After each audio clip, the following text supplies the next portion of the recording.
ئەو ئاوەی کە دەیبینن پاشەڕۆی ئاوی سلێمانی و سەرچنار و ناوچەکانی قلیاسانە کە دوجار بە گەڕەکەکانی ئەواڵ و ئاوبارە و بەکرەجۆدا تێپەڕ دەبێت. ئەوەی کە دەیبینن لێرە تێکەڵبوونی پاشەڕۆی شاری سلێمانیە بەم ڕووبارە و دوجار کارەساتەکە لێرەوە دەست پێ دەکات کە ئەو ئاوا بێرەدا دەڕواتە خوارەوە تێکەڵ بە پاشەڕۆی مرۆڤ بووە و لە هەمان کاتدا کەم ئاوا لێرەوە دەڕواتە خوارەوە دوجار تێکەڵ بە ئاوی تانجەڕۆ هەروەها لەوێشەوە تێکەڵ بە ئاوی دەربەنیخان و سیروان دەبێتەوە. ماوەی چەندین ساڵە ئەم مەترسیە گەورەیە لەسەر سلێمانی هەیە و تا ئێستا حکومەت نەیتوانیوە چارەسەری بکات. لیژنەی تەندروستی لە پارێزگای سلێمانی دەڵێت ساڵی ڕابردوو کۆمپانیا هەبووە هەوڵی داوە بۆ وەرگرتنی ئەو تەندەرە بۆ پاکردنەوەی ئاوەکە و دووبارە بەکارهێنانەوەی بۆ ئاودانی دار و سەوزایەکانی سلێمانی، بەڵام حکومەت ڕەزامەند نەبووە. لە ساڵی 2021 کۆمپانیایەک ئامادەی دەربڕی، ینی چەندین کۆمپانیا هەن ئامادە دەربڕن، کۆمپانیایەک بە فعلی ئامادە دەربڕی چەمی تانجەرۆ لەخۆ بگرێ و ئاوەکەی فلتەرێشن بکە و ئاوەکەی بەکار بهێنێ بۆ ئاودانی شۆستە و بلوارەکانی سلێمانی بەرامبەر بە 5 ملیارد دینار داهات کە بگەڕێتەوە بۆ حکوومەتی هەرێم لە کاتێکە ئەم کۆمپانیایە بە شێوازێکی ڤۆلنتەری واتە لەسەر ئەستۆی خۆی ئەم ئاوەی پاکە کردەوە بەبێ ئەوەی هیچ کولفەیەک لەسەر حکوومەتی هەرێم بکەوێ.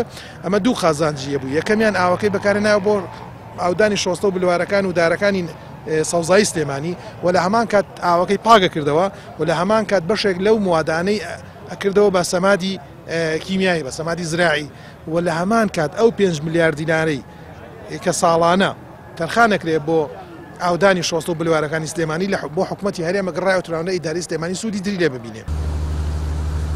ئەو ئاوەڕۆیانە پاشەڕۆی مرۆڤن تێکەڵ بە چەمی تانجەڕۆ و لەوێشەوە دەریاچەی دەربەندیخان و سیروان دەبنەوە. ئەم ئاوەڕۆیانە دەوترێت سەرچاوی چەندین نەخۆشی گواستراوە و نەخۆشی دیکەی درێژخایەنن.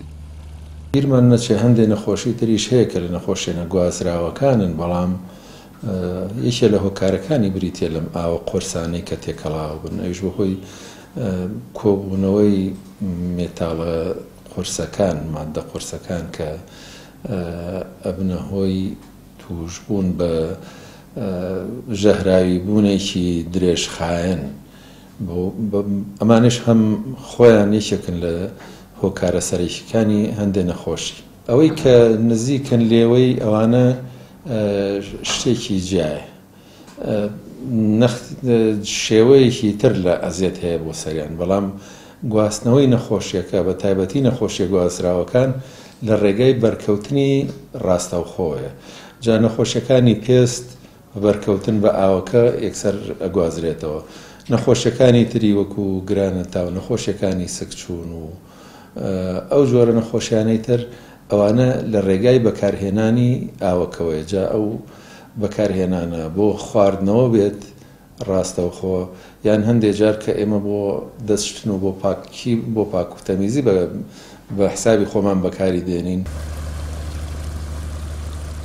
لە وڵاتانی دیکە حکومەت چارەسەری ئەم جۆرە ئاوە قورسانە بەوە دەکات پاڵاوتنیان بۆ دەکاتەوە و بەشێکیان بۆ ئاودانی دار و درەخت و بەشێکیشیان تەنانەت بۆ خواردنەوە بەکاردەهێنێتەوە.